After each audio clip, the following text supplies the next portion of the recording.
बागपत में कानून व्यवस्था को सुधारने के लिए रविवार को एक आयोजित की गई थी परीक्षा, जिसका मकसद पुलिस अधिकारियों का नए कानूनों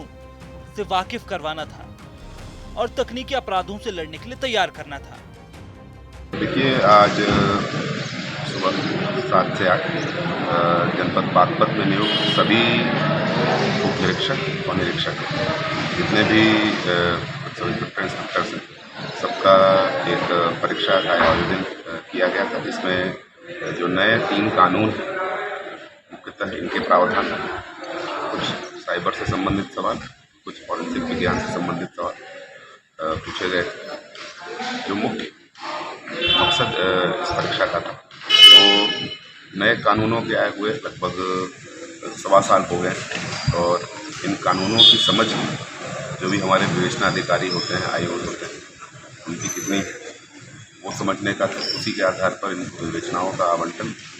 ज्ञान के आधार पर किया जाएगा भविष्य में। जो दूसरा एक और मकसद था, माननीय पुलिस महानिदेशक महोदय डीजीपी महोदय का एक इंस्ट्रक्शन था कि हमारी जो पूरी फोर्स है उसमें हम अलग अलग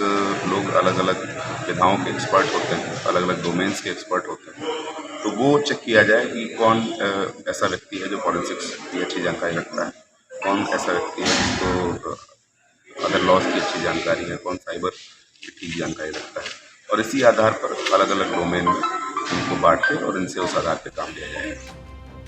लेकिन जनाब, ये क्या, पुलिस लाइन में जब परीक्षा शुरू हुई तो वहां एक अलग ही कानून नजर आया। अगर उसे नकल कानून कहें तो दो राय नहीं होनी चाहिए। बदन पर वर्दी, सिर पर टोपी और कंधों पर 3-3 स्टार वाले कोतवाल साहब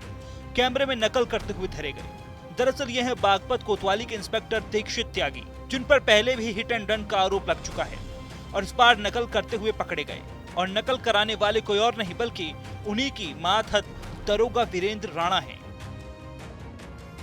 तब तो अगर कोई अपराधी या अन्य शख्स कोतवाली में आकर ये पूछे कि आईपीसी की धारा 302 क्या है, तो क्या कोतवाल साहब तब भी अपने मातहत दरोगा वीरेंद्र राणा की मदद लेंगे और ये कहेंगे कि जरा राणा जी से पूछ लो।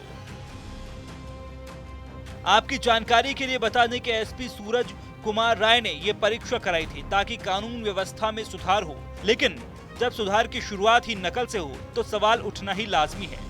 क्या ऐसे अफसरों से जनता को न्याय मिलेगा? और सबसे बड़ा सवाल ये कि क्या अब एसपी बागपत इस पूरे मामले का संज्ञान लेंगे या फिर ये वीडियो भी सोशल मीडिया की भीड़ में कहीं खो जाएगा?